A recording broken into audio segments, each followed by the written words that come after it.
پوری دولت لٹانی پڑے تو لٹا دوں, عزت داؤ پہ لگانے پڑے تو داؤ پہ لگا دوں, لیکن میرے بیٹے آج تیرے لیے سب کچھ کروں گا, بتا کیا کرنا ہے. وہ کہا وہ جو مسلمانوں کے پیغمبر ہے نا محمد عربی روح الفدا صلی اللہ علیہ وآلہ وسلم, انہی سے مجھے عشق ہو گیا ہے. بابا ان کو اطلاع کرے, وہ آ جائیں گے, ایک جھلک ان کی دیکھ لوں گا, پھر میں دنیا سے چلا جاؤں گا.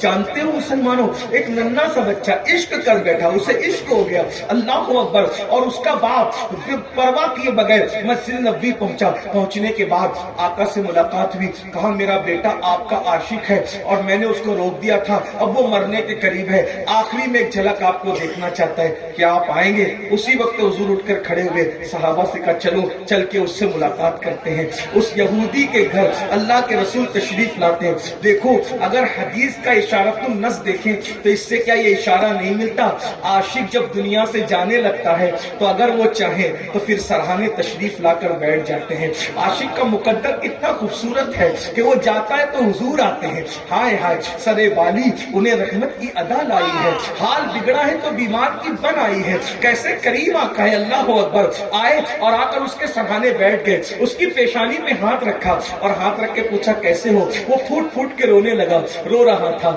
اور کہا آقا اب میں زندہ نہیں رہوں گا, میں مر جاؤں گا. تو آقا نے اتنا سنا تو فرمایا کلمہ پڑھ, کلمہ پڑھ. اس نے اپنے باپ کو دیکھا, آنکھوں ہی آنکھوں میں دیکھا, پوچھا کیا کروں, کیونکہ باپ کا خوف بھی تھا. باپ نے آنکھوں سے کہا, کیونکہ وہ عشق دیکھ چکا تھا, کہا کہ جو کہتے کر لے. اس نے کلمہ پڑھا, اس نے جیسے ہی کلمہ پڑھا آقا اٹھ کے کھڑے ہو گئے, باہر نکلے. جیسے ہی باہر نکلے کسی نے آ کر اطلاع دی, یا رسول اللہ اس ننھے سے عاشق کا انتقال ہو گیا.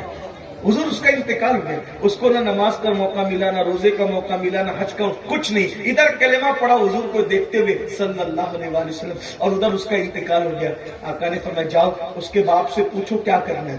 اب ذرا توجہ کریں, عاشق کو مقام کیا ملتا ہے, عاشق کو مرتبہ کیا ملتا ہے. سب سے عشق کیا ہے, ان سے عشق کر کے دیکھو. سب سے دل لگایا, ان سے دل لگا کے دیکھو. سب سے وفا کیے, ان سے وفا کر کے دیکھو. سب کے لیے رو کے دیکھا ہے, ان کے لیے رو کے دیکھو. سب کے لیے محنتیں کر کے دیکھیے, ان کے لیے بھی محنت کر کے دیکھو. سب کے تصورات میں گم رہے, کبھی ان کے تصورات میں بھی گم ہو کے دیکھو.